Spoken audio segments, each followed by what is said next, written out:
गत 29 तारीख दिन आईसी मंचेश्वर को एक विश्वस्त सूत्र खबर मिलला कि आमर भोटपड़ा केनाल रोड पाखे किसी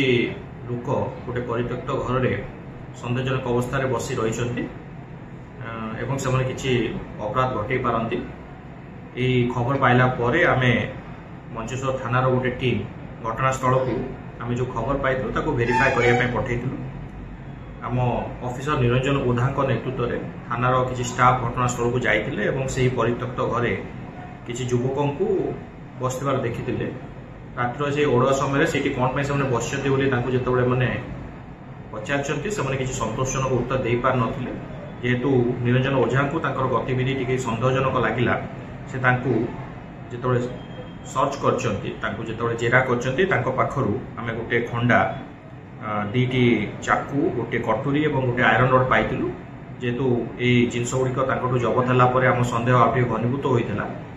आउटे जेरा कलापर आम जाना पाइलु जे यही व्यक्ति विशेष माने से बसी गोटे डकायतीर योजना करते जेहेतु यही केनाल रास्ता आमर मंचेश्वर इंडस्ट्रियल एरिया और पटिया तरफ अनेक मालवाही गाड़ी गुड़िक जावास करे से मैंने राति समय गाड़ी गुड़िक डकायती कर योजना प्रस्तुत करते जो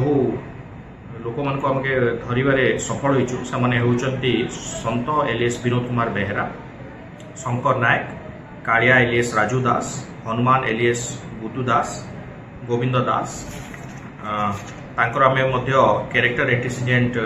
वेरीफाई करूँ एवं यही व्यक्ति मान विरोध में आगर अनेक गुड़िक मामला मंचेश्वर थाना और नयापल्ली थाना रही अच्छे माने जो डकैती उद्यम बर्तमान करुले को जगार आगु किसी मामला रही गतकाली राति से ही योजना ही रही जेहेतु यही व्यक्ति मान विरोध में आगर अपराधिक कार्यकलाप संपुक्त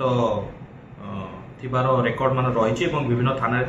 विरोध में केस मान रही से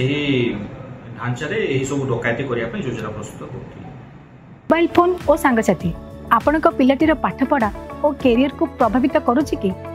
आपण से विवृत कि तेबे आज ही आसतु आपण चाहूबा मन लगी संपूर्ण आवासिक स्कूल